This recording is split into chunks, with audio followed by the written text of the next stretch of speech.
Welcome to bLU Talks.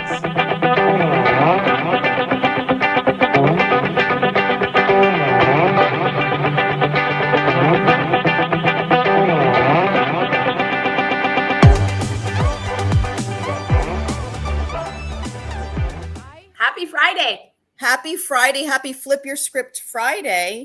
But it's very interesting because, now I see live on my side. Okay. So welcome everybody to the bLU Talks Flip Your Script virtual event. We are on our finale day, the Flip Your Script Friday day. My name is Elise Rothman.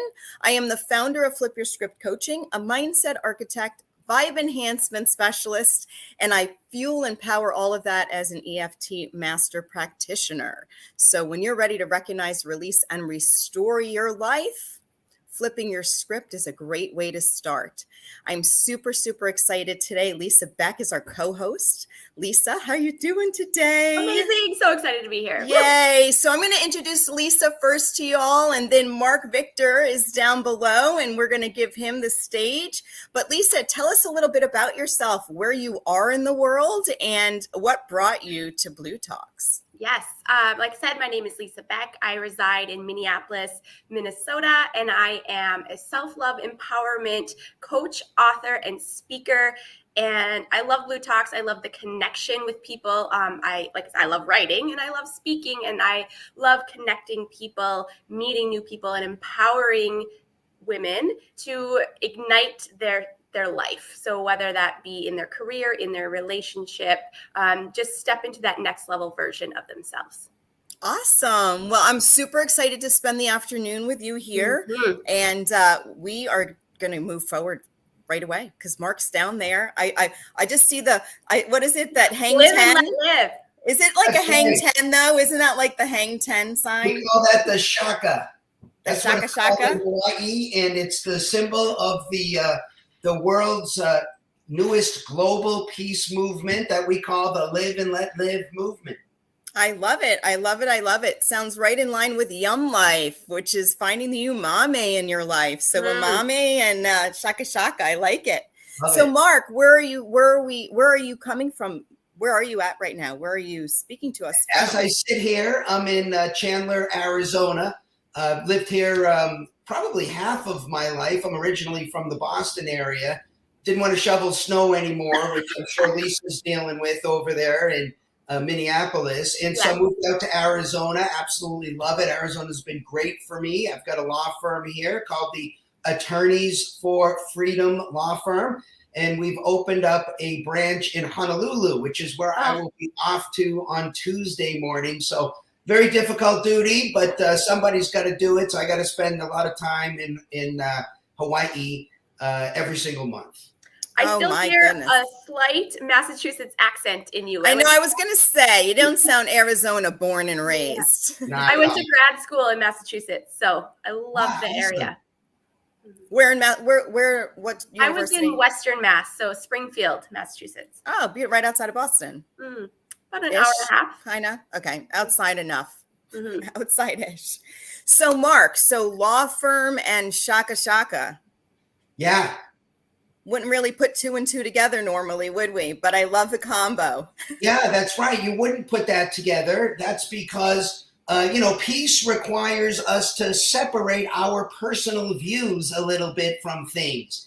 Where we're at in the world right now is most people have ideas about how they should live and how other people should live. And so they're wrestling with each other to put those ideas into the law to force them on other people. Now, some of these are good ideas. I agree with many of them, but we're not going to ever get to peace unless and until we can sort of pull back from that position and say, you know what, everybody's got a right to live and let live, right? What makes you happy might be different than what makes me happy, and it's okay.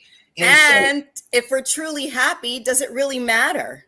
Yeah, that's right. I mean, pursuing our own happiness, you get to define what makes you happy, and you get to pursue your happiness any way that's peaceful, that doesn't interfere with anyone else's right to do exactly the same thing. So, I've always been a pro-freedom type of a guy. I've always recognized the rights of other people to run their own lives.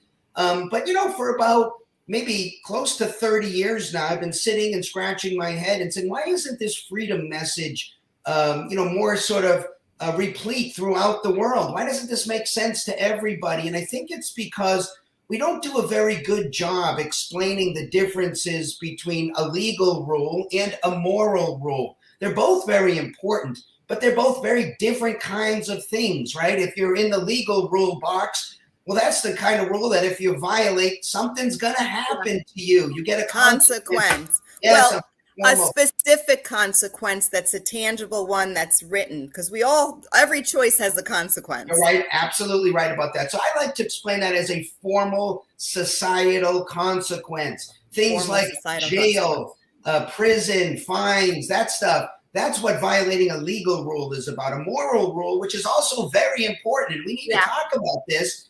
If you violate one of those, there absolutely are consequences, but they're different variety of consequences. They're more social consequences.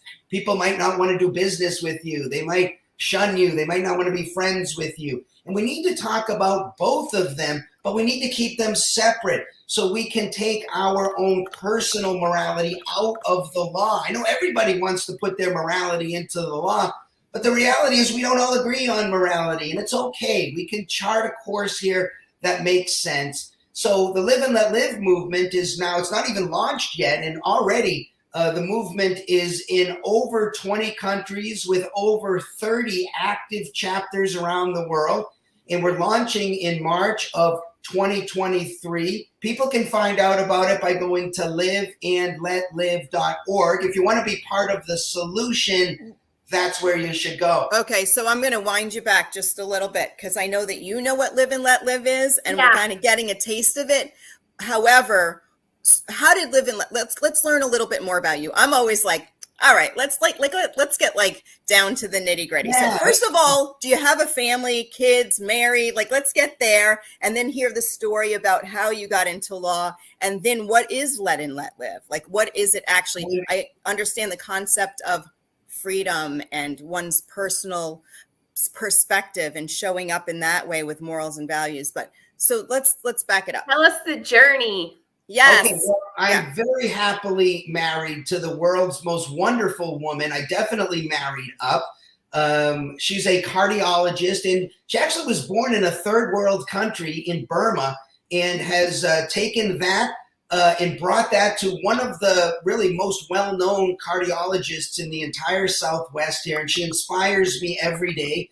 One of her favorite phrases that I've adopted is, almost anytime I've got some kind of a problem on my mind, she reminds me, hey, Mark, that's a first world problem.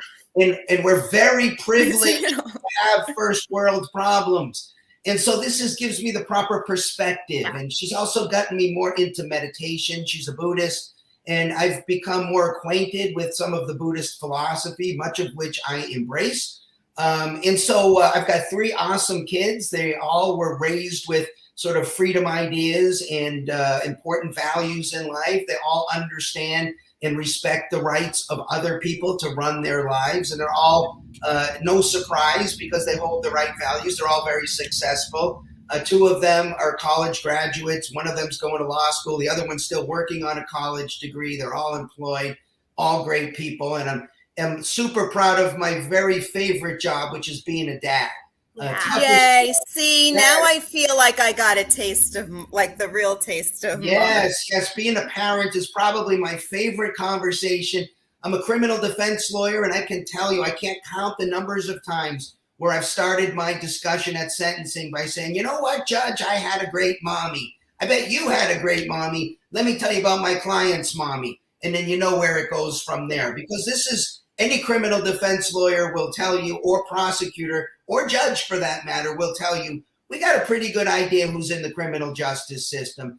Not in all cases, but in the vast majority of cases, there's certainly patterns, and parenting is absolutely critical. This isn't something the government can fix. We got to fix this. Yes, we got to first take charge of our own lives, right? We got to say, look, I'm in charge of me. I'm the unapologetic, iron-fisted dictator of my body, my property, my money, my time, my mind, what I believe.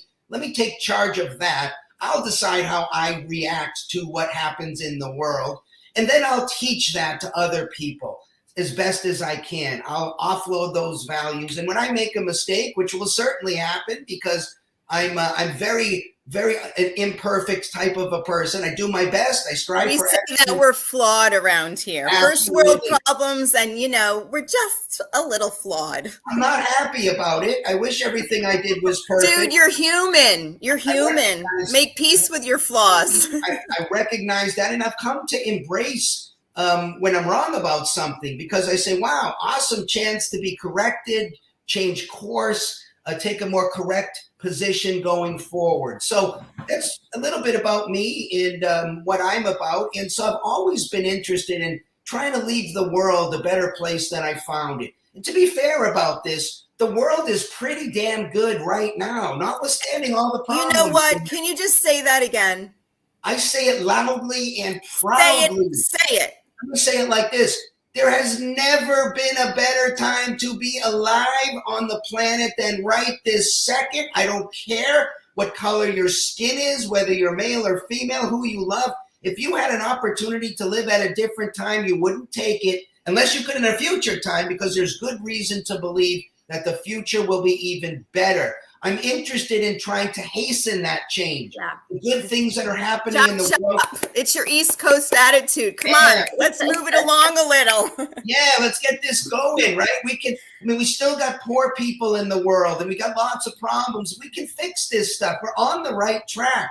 There's a wonderful book called Enlightenment Now, written by Professor Steven Pinker, that talks about how the Enlightenment has really improved things around the planet by almost everything we care about. Poverty, education, violence, access to food, everything is getting better. Sure, the rich are getting richer, but so are the poor. But what does rich really mean, Mark? Mark, what is it? That's a first world concept. Absolutely. I'm going to tell you, rich is the definition that when we hear the words. When we hear the word rich is a first world definition of rich. Absolutely. Because I have traveled all over the world, and I'm going to tell you, rich has nothing to do with dead presidents on paper. Yeah, we want to improve people's standard of living, right? Yeah. And so, of course, money and wealth is a part of this. I don't want to say money is meaningless. It's not meaningless. Wealth. No, I didn't say that, but it isn't the definition of rich. I agree with you. So it's very important, though, and I don't want to skim over that. We got to improve standards of living, which means we got to improve trade. People got to trade more. Trade is win-win. But what's most important, and there are many things more important than money, freedom is one of those things, right? I can tell you the people who come in to see me who are at risk of losing their freedom, money isn't on their mind. Freedom is what they care about. Health is also more important than money. So is your personal integrity. Could you imagine being rich and feeling horrible about who you are as a person? And then, of course, relationships with other people, which is why we push very hard in the Live and Let Live movement, this idea of building high levels of trust with other human beings. Because we know that the good relationships we have with others, those are the ones with the high levels of trust, and the bad ones are the ones. Interesting that you speak on trust, because it's been coming up a lot, specifically this week with a lot of people that I've been speaking with, this idea of trust and how first we have to learn to trust ourselves before we can trust others. And you can see someone who does not trust themselves because, they don't have the integrity, or they start to lie even just a little bit. And that is so prevalent in our world right now, this living authentically and learning how to truly trust ourselves.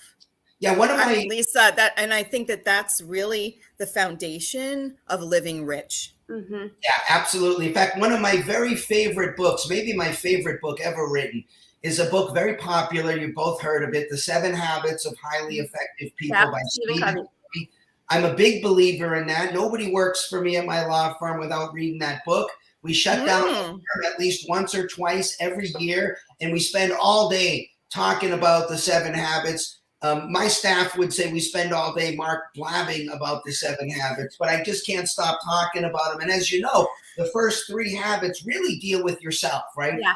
You got to get yourself independent, away from dependence, before you can be interdependent with other people. So if you can't get yourself squared away, you can't really talk about good relationships with other people and changing the world and these kinds of things. But I think that none of us should spend every waking moment on improving the world. We got other things that we got to do, right? We're parents, we're friends, we have all kinds of other obligations. But to the extent that you have some time to try to improve the world, and everybody should carve out some time to do something in this realm. I think that Live and Let Live is the best project. I'm spending 100% of my time on it. There really isn't any global peace movement, and this blew me away when I first researched it. There really isn't a global peace movement right now in the world. And so we decided to start this global peace movement based on the right principles. And I will tell you, there's a legal principle and a moral principle. I first always talk about the moral principle because I think it's very important. But Mark. So if you were to give me a tagline of what Live and Let Live is, so we understand the moral and the legal. So I understand it's a global peace movement. How is it showing up in the world? Like, I know that it's in 20 countries. I'm just trying to understand it for me. And I feel like once I get it, sometimes I'm I need to, I'll ask questions only because I'm not grasping it. So how did it come about? So you're a criminal lawyer. I like to say criminal defense lawyer, but criminal defense lawyer. I say criminal lawyer, it depends. I don't really know much about the industry, so I've spent about almost 30 years now thinking about the law. And I had an opportunity to go back through it all. After about 25 years of practicing law, I wanted to get admitted in Hawaii. And in Hawaii, you got to take the bar exam again. So after 25 years of practice, I had the really awesome opportunity of studying all of American jurisprudence in virtually every area. And it gave me a very good opportunity to think deeply about our laws. What's good about it? What's bad about it? What needs to be changed? And I've also been thinking, somebody who's very interested in freedom and peace. And it occurred to me that really our main problem here is that what we do is we try to put our own personal views into the law. What you might say our moral views or our ethical views. Now, many of these I agree with, but the problem is when you do this, we're in an endless fight like this about who's going to impose their moral views on others through the law. For example, there are people in the world who think that a woman outside without a headscarf on is a huge problem and a moral problem, and they want to put that rule into the law.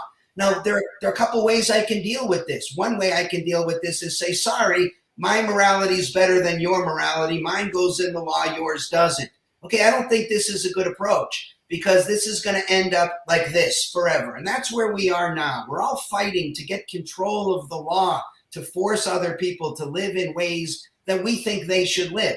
The other option is to say to this person, look, I'm not making any judgment about your morality here. Maybe we could talk about it, but for the sake of freedom and peace, all of us have agreed to pull our morality and our ethical views out of the law. Now, to be fair about it, even the rule against murder is based on a moral principle, right? So any judgments we make here actually are moral ideals. But there are basic sort of common denominator type ideas across all moral views.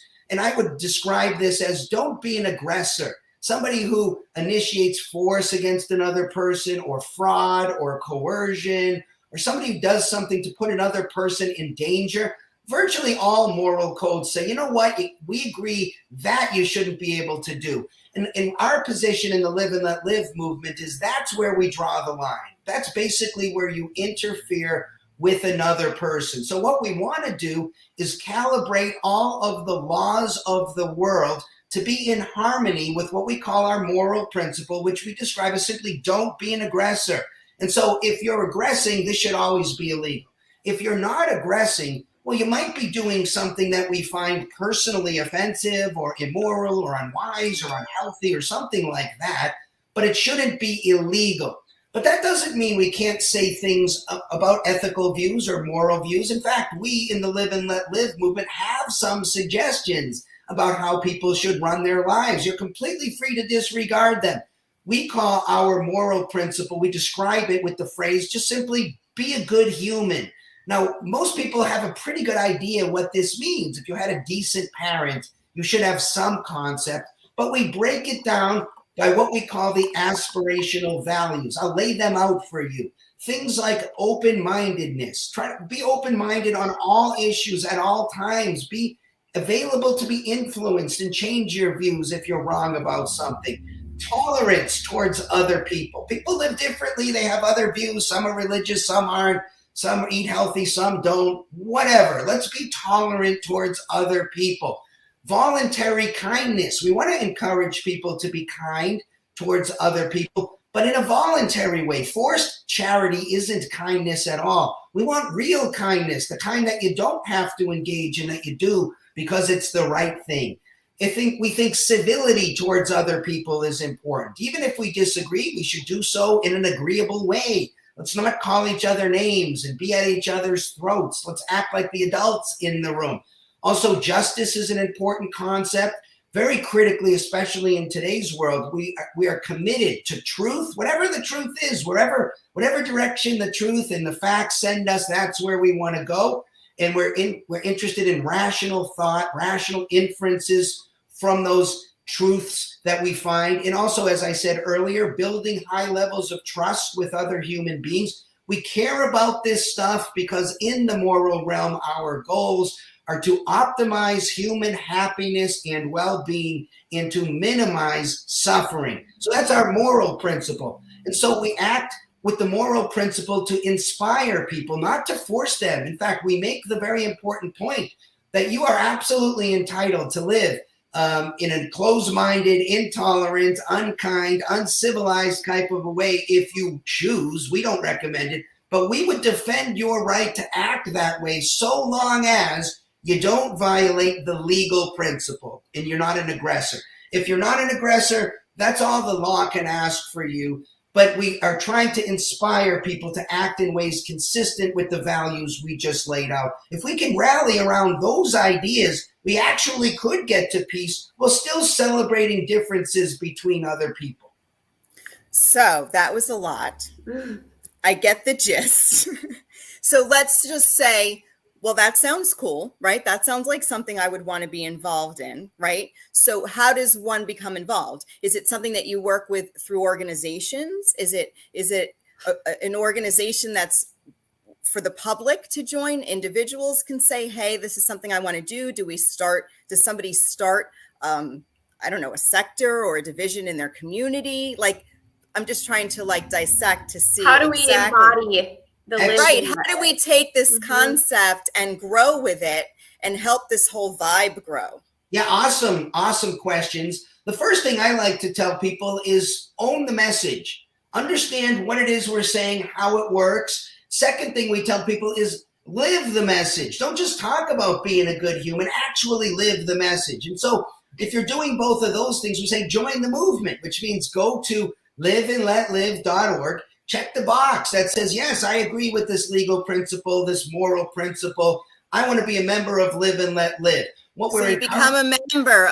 Okay, we're getting there. I'm understanding. So you become a member. And what does that entail? It's free to become a member. You check the box, give us your email address and your name so we can stay in touch with you. The main goal of virtually what should be any movement is to win hearts and minds. When we have enough people, we'll have enough clout to get things done. And it's growing right now around the world. For the person who wants to do more, we say start a chapter. This is very important. That's what I meant. Yeah. Start a chapter of, and we, like I said, we have over 30 chapters right now around the world, which basically means, look, run a meeting once a month, invite people to a chapter meeting. We show up. I appeared in Nigeria not too long ago. I appeared in Poland not too long ago. They're running their own meetings. Portugal has a very active group of over 200 people in their chapter. So start a chapter. That's another thing people can do. Become a leader. We haven't identified yet the founders of the Live and Let Live movement. We're waiting for people to step up and say, you know what, I want to make this thing my movement. I love it. I think it's great. You know, we started, so my umbrella company, I have a Flip Your Script coaching program and I'm the founder of the whole program, but Yum Life Ventures is the umbrella company, and Yum Life is all about growing a life you love and loving yourself in it, right? Finding that umami, that sweet spot. But so our first Yum Life destination is here in Weeki Wachee. We bought an old rundown motel and turned it into this incredible everyday retreat where people come. And the one rule we have is be kind, right? It's all about breeding and growing kindness. So I love this concept so much that I'd love to have a conversation with you outside of here and see about starting a chapter right here at Manatee Landing Retreat in Weeki Wachee, because everybody that comes and stays with us, we've had over, in 1 year, we have over 1,800 families that are now connected to us. Yeah, what we're really saying is we want the reasonable people of the world to get together around this sort of idea that there you go. I'm offering a place for people to start a chapter right here in Florida. And if you would like to come, I'm inviting you.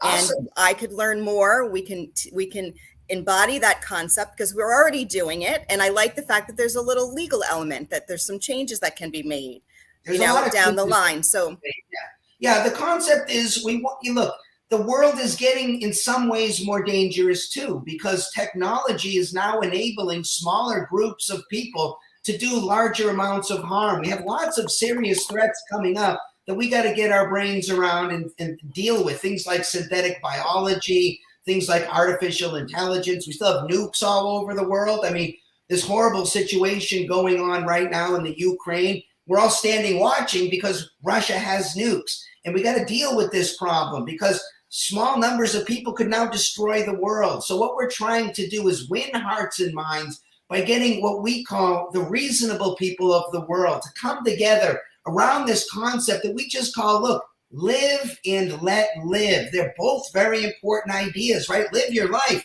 And I just want to put a little plug in. We have many, many life coach type people involved in Live and Let Live. And we've decided we may very well form a Live and Let Live life coaching project. So where people come in and they get trained on how to, you guys may want to be a part of this. It seems like it's right up both of your alley. After I heard you talking, you could be part of this, where we're teaching people to live the message, to live their lives and live the Live and Let Live message. And so we're also a 501c3. People can donate. Obviously, money's important to get the message out. I've written, with the help of a Ninth Circuit Court of Appeals judge, a new constitutional amendment that we think would really rock the House as the movement grows. We're planning to run people for political office. I am running for the United States Senate in Arizona. I'm working to get on the ballot right now. And if people ask me, Mark, what are you for? I'm for Live and Let Live. Everything I do, I'm going to use every inch of discretion and power that I have to affect the laws of the world to be in harmony with the Live and Let Live principle. And I want to inspire people to adopt the Live and Let Live moral principle, right? To live these values of being a good human, everything I can possibly do. That's what I would do as a United States Senator. And the goal here is to have people all over the world running as Live and Let Live, men and women, and whatever party they're in, it doesn't matter. We're all pushing the same kind of an idea because we really have got to get together. I don't want to say we're running out of time, but I worry about the future if the reasonable people of the world can't get a handle on the things. I have to ask you, Mark, and this might be a little bit charged. What do you mean when you say the reasonable people? What I mean is, to me, reasonable people say, you know what, aggression is wrong, okay? And I can defend this by saying, what reason means is your tool is conversation, not force, okay? And so that's exactly what we're pushing in the law. The only place to disagree with the message that we're putting out is to say, look, I like aggression. I want to aggress against other people for this reason or that reason, because we're always against aggression in all cases, whether the aggression comes from an individual, a group, a corporation, or a government. Nobody should aggress against anybody for any reason at all. I don't aggress against anybody in my life. I don't think either of you needs to do that, nor should we accept this from a corporation, any group, or a government. I get that. So let's get back to inspiration, because that's what I'm all about, flipping the script. So let's focus on what we do want. So when you say that this group is designed and created to inspire individuals to recognize that really being a kind human being to yourself first, then emanates out into the world, and that's how change starts.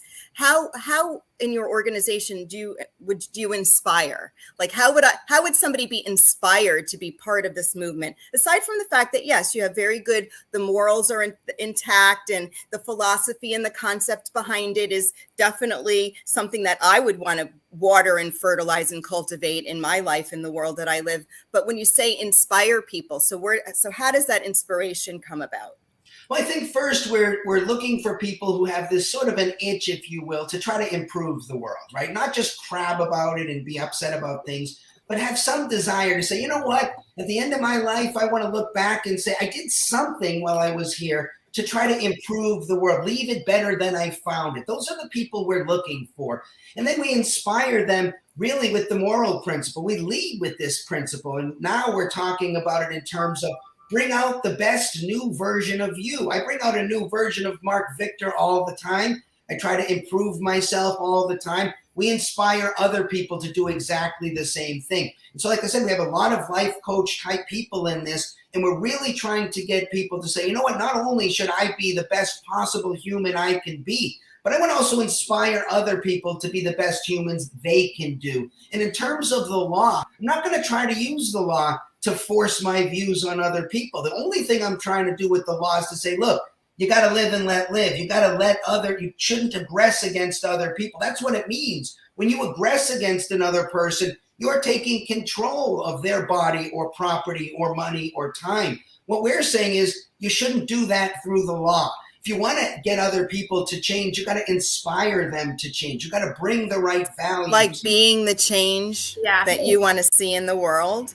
This is what we mean by live the message. We say, look, don't just quack about being a good human. Go out and do something to be a good human. So we're envisioning live and let live charities, right? Because there are things that are charitable in the law that we want to take out of the law, but we still want to get it done. We don't want to get it done through forcing anybody to be charitable. We want to inspire people to be charitable. We want to increase the economy so people can live better standards of living, so they have more disposable income to help those who are less fortunate. There are less fortunate people in the world, and we should help them. What we shouldn't do is force other people to help them. We should inspire other people to help them.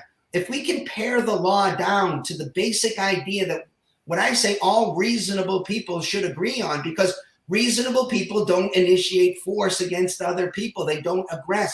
They try to convince them with reason, with conversation. That's what we're trying to do. So the place to disagree with us is to say, no, I'm an aggressor. I have things I want to accomplish, and I'm willing to take your money or to force you to get involved to do it. We say, while we may agree with the goals, we don't agree with the means of forcing other people to do things they don't want to do. Yeah. So what brought you to the Blue Talks? I'm just curious. I mean, you have a huge vision, lots going on. I understand that, there's a message that you have, but personally, what inspired you? Like what attracted you to Blue Talks? I was very fortunate to meet Corey. We were both part of a different group called the C-Suite Network, which is another awesome group of people. And so I met Corey there, and we got to talking, and I can't speak for him, but I can speak for me. Loved the guy the second I met him. From the smile on his face when you meet the guy, which is infectious, to everything he said, I think we clicked immediately. And he said, you know what, Marc, I do this thing called Blue Talks, and I'd love to have you involved. And I said, you know what, this is the kind of guy I want to be involved with. Still trying to convince him to do a chapter up in Canada. We've got already 1 or 2 chapters in Canada, but he's exactly the kind of person we want to attract to the movement. So he invited me to get involved with Blue Talks, and this also seems like a wonderful group of people. And that's what we're trying to do. We're trying to get the kinds of people who really can move the world forward, to inspire them on this basic idea of the legal principle and a much more expansive idea of the moral principle, right? Bring your own spin to it. The values I put out there is what we lawyers call a non-exhaustive list. That's not everything. There are other things to talk about. They're, like you say, be kind, right? Be kind to yourself. Trust yourself. Okay, I didn't specifically say that, but that absolutely is included in being a good human. You should. I think it starts there. I mean, my personal opinion is we show up in the world from the inside out. Yeah. Absolutely. Yes, I agree. Circling back, Mark, to what you were saying about now is the perfect time to be alive is because we have movements like this, like Live and Let Live, that are formulating and taking off in the world. And I know a couple other movements that are similar. They have a similar type of vibe of like healing yourself first so you can be of service to the world, to bring peace, to bring love, to raise the consciousness of our entire community. And that is what it being present here today in this lifetime is about and where we're heading. So that's why it's so important to join movements like this and to support them, because this is where we're going as a collective. Yeah, we need to get together. I mean, look, the humans who lived before us did a better job advancing the law, advancing sort of morality. They've got us to a point where we live pretty comfortable. We live better than the richest kings lived just a few hundred years ago. We can now really expand things. We've got technology that's never existed before. Look at how we can speak like this from different parts of the country without any problem at all. Absolutely. I released a podcast that we're doing called The Peace Radicals today with a fellow in India we had a conversation with. And so, look, it's the best time right now to start a new movement, because in my lifetime, this moment right now, we've never seen a moment where people on the right and on the left are all frustrated, right? Whether you're an R or you're a D, you're probably pretty cranky with how things are going. People can't talk to each other. The world is adrift right now. And so this is a perfect time to come out with something new. People sometimes are negative. They say, oh, Mark, the world is in such a horrible spot. And I say, yes, but it's a perfect time to launch a new global peace movement. This is the time where people are most interested in something new. Let's present them with something new, something based on the right principles, the right values. Let's attract good quality people to this movement and actually try to get it done in our new community, which is the globe. That's our new community, whether you like it or not. Look, what we just learned from the coronavirus is somebody in China did something that affected the whole world. So you can just say, look, I don't want to be a globalist. I only care about my community. But this isn't living in reality today. Our community is now the entire planet. Because and maybe it's timely, because really humans are humans, and what country you live in and what language we speak and what traditions we have, really at the root of who we are as humans, we have the same love, right? We all are looking for love. We're all looking to love ourselves. Yeah, another very important point I really would like to make is our movement is, we like to call it post-racial. We don't care about the color of your skin. We don't care who you love. We don't care if you're rich or poor, male or female, where you were born, what foods you eat, if you're religious or non-religious. We see everybody as brothers and sisters. We need to unite around our common humanity. Because as you say, the more you travel around the world and the more you meet people, the differences are interesting. But what you find is how similar we are. Yes, we're very, very similar. We need to get over all these ridiculous ideas about first, what color is your skin? And now we go from there. We don't care about that. We focus on content of character. We want our movement to be the shining example of getting past all this stuff, because we can't get past it until we actually get past it. So in our movement, we don't care about what package you come in. We care about what's on the inside. That's what we're pushing. I love it. Listen, Marc, so we're coming to a little bit towards the end of this amazing interview. I want to thank you for everything that you're doing. It's amazing. And I think once you start movements like this, you're creating opportunities for people to have new experiences as well. And experiences are what teach, right? An experience and an opportunity to have a conversation with somebody on the other side of the world, where maybe you're living in a more secluded area and hadn't had the opportunity to have these conversations. So it opens up so much more for an individual. It's expansive. And so I commend you on the efforts that you're putting forth, because it takes effort. I know. I don't want anything. I certainly don't want to take all the credit here. Well, you don't have to. I'm just giving you the credit for showing up and being the voice. Okay. You can share that credit with whoever you want to share the credit with. But I do want to ask you something, because this is really important. And I think that you're going to leave us with a really good one. So I do ask all of our guests to leave us with a mind seed.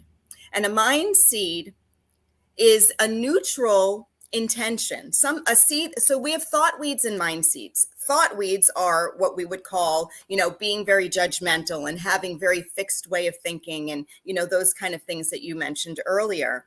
So when you pull a thought weed, sometimes we leave a space and we're so focused on the things that we don't want that we have lost sight of what we really do want to see and what we do want to have grow in our lives. So a mind seed is maybe a thought or a perspective that you could share with our audience and our viewers now, and the ones that are going to be watching the replay as well, that when they really want to start to flip their script, they could plant this new perspective as a seed of thought, because the seeds of thought we sow do grow. So I'd love for you to share a mind seed with us. I'm on it. So okay. you said my favorite word twice, the word perspective. I think the concept of perspective is the most important concept that you can possibly get, because people should understand you actually are in charge of your perspective. This notion that, like my wife says, we have first world problems, right? So we get caught up in our problems and we get all this, my Lexus is broken or something like that. When you have the right perspective, if you recognize that you're in charge of your own perspective, the fact that your Lexus is broken, you say, look, I'm not worried about my kid getting enough drinking water today. The fact that my Lexus is broken, I'm very privileged to have such a problem. So I would encourage people to take charge of themselves. If you don't take charge of yourselves, you shouldn't be talking about freedom from external sources, because you're the cause of your own problems. We all are if you read the book, Viktor Frankl wrote a great book, Man's Search for Meaning here, where he took charge of his own perspective, his own attitude while in Auschwitz during Nazi Germany's control. If he can do that there, we can do that here right now. Take charge of your own attitude about who you are and what you're about. You are 100% in charge of how you react to everything happening out in the world. I love it.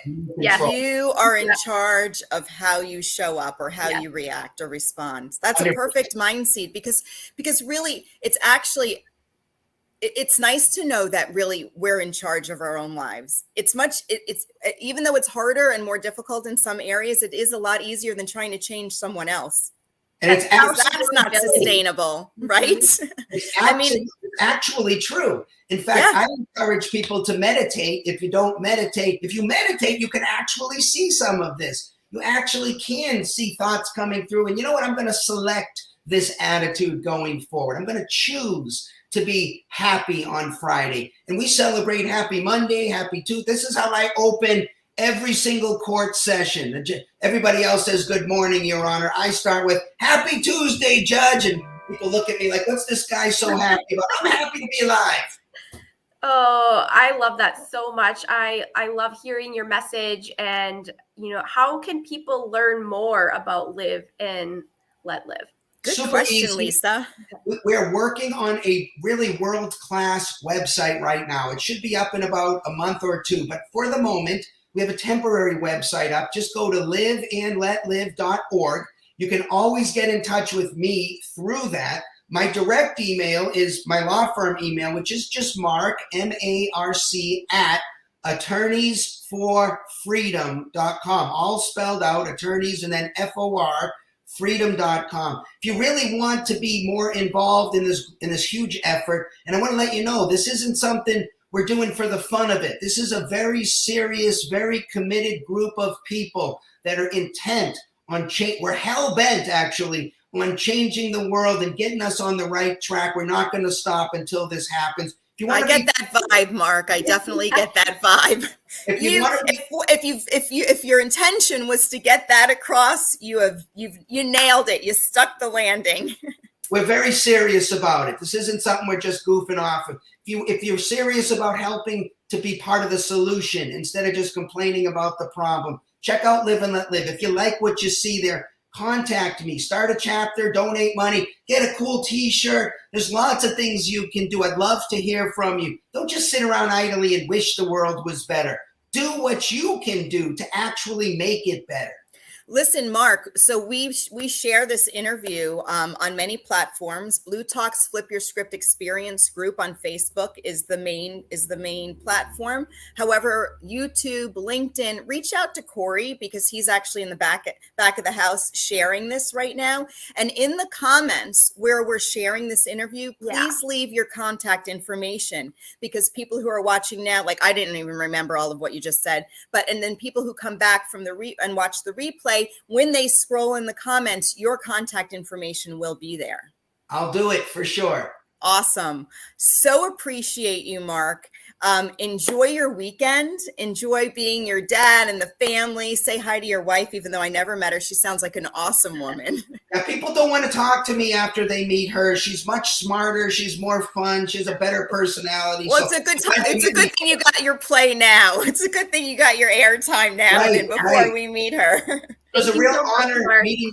Yeah, real honor meeting you both. It was a wonderful interview. Thanks for everything the two of you are doing. I know in my heart you two would be excellent fits for Live and Let Live. I hope you get involved.